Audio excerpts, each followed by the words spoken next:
you look happy this morning, Cecil. Oh, Sally, gee, the best luck you can't guess. You tell me, and then I won't have to. Well, what do you think I found when I got up this morning? That you had overslept. Oh, no, I mean something different. That your aunt forgot to call you. Oh, come on now, stop clowning. It's important. Well, I don't know, Cecil. What is it? Nero. Nero came back this morning. Not Nero. Yeah, Nero, this morning. He was there when I woke up. Cecil, how did he get into your room? Oh, he was waiting on the front porch, scratching to get in. Goodness, no wonder you're happy. I knew he'd come back. I knew he'd find me again. I know dogs. Where had he been, Cecil? Oh, I don't know. I'll bet he's been chasing those burglars that got into our house and had just given up the chase. He must have been tired out if he's been chasing them for 3 days. Oh, and not only that, was he hungry? Sally, you should have seen him eat. I've never seen a half-grown dog eat so much so fast. What did your aunt say, Cecil? Was she glad to see him back?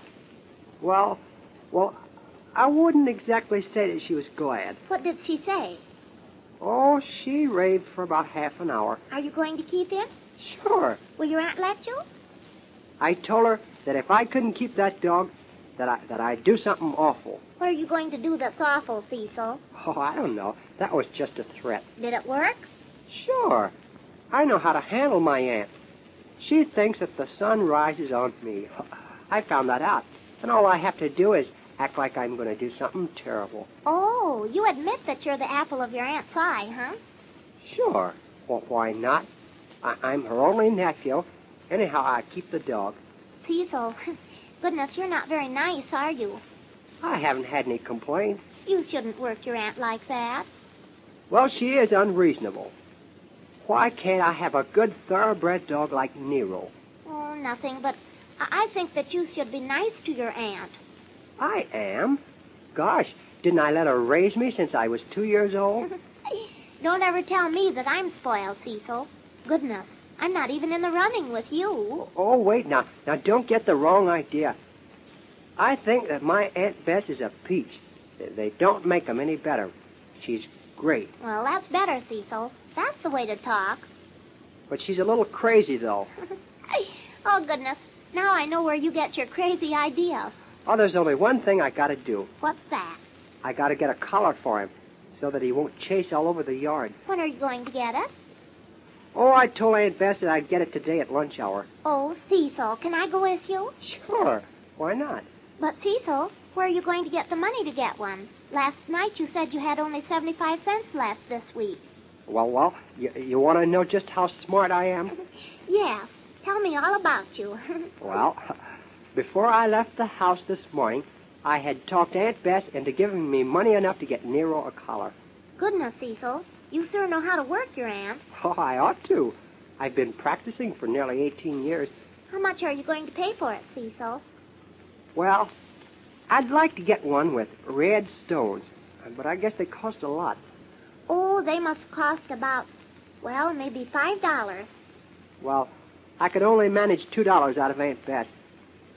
I thought maybe I'd get one for, say $1.50, and then I'd be 50 cents to the good.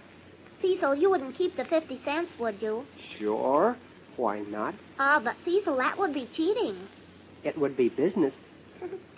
Cecil, I have an idea that you'll get ahead. I don't want a head. That's punk, isn't it? It's kind of old. Well, I'll spend the whole $2 on the collar. I wonder where a person gets a dog collar, anyhow. I should think they would have them at a collar store. Not just any place. I know that much. They would have them where they sell horse collars. I don't want a horse collar. I know it, Cecil, but a store that would carry a horse collar would have collars for a dog, too, wouldn't they? Oh, I know where to go. Of course. What a stoop I am. Yes, where? At that goldfish store up the street. Oh, Cecil, you're so funny. Goldfish don't wear collars. I know it, but they have all sorts of things. You know, I think I'll see if I can get him a collar for $1.75, and that'll leave 25 cents to spend on flea powder. Are you sure that he has fleas? Well, I wasn't until I suddenly got some new itches myself. Yes, I think you said that before. Do you know, he can tell that Aunt Bess doesn't like him, so you know what he does? He tries to make friends with her. Does he look at her and whine, Cecil? No. He follows her around the house and he nips at her heels. Goodness, but that's a funny way to make friends. He'll grab a hold of her skirt and hang on for dear life. He wants to play. But your aunt doesn't want to play, huh? Oh, he'll win her over. Oh, you just can't help but like him. I'll be glad to get home and see him. And maybe you think he doesn't like to see me. Oh, Sally, you know, if you could do something for me, would you? Well, do you want me to give some bones to Nero? No. You remember that sweater that you knitted for me? Oh, the nice pink one that you like so much? Yeah. Well, do you think that you could knit a little business for Nero, like those ones they have in the window at the pet shop? Well, I don't know. I guess I could, if you would hold Nero while I measured him. Fine. Gee, that's great, Sally. Oh, golly, everything is just perfect. It's about lunchtime, Cecil. Shall we go buy the collar now? Oh, golly. Oh, I wonder what size he wears. Let's see now. Oh, I should have measured it. Well, won't any size do, Cecil? No, I don't want to choke him. And I don't want it too big. Oh, gosh. That gums up the whole works. Well, why don't you just take a chance, Cecil, and guess at it? No. I want to have him fixed up all okay for tonight. Oh, darn it. Oh, I know what you can do, Cecil. Where's Nero now? He's at home. I put him out in the front yard before I left this morning. Do you think he's still there, around the house? Sure. He wouldn't leave. That is, not for long. Why, you couldn't drive him away from me. He loves me. It must have broken his heart to see you go this morning. Well, I wouldn't be at all surprised. You should have seen the look in his eyes.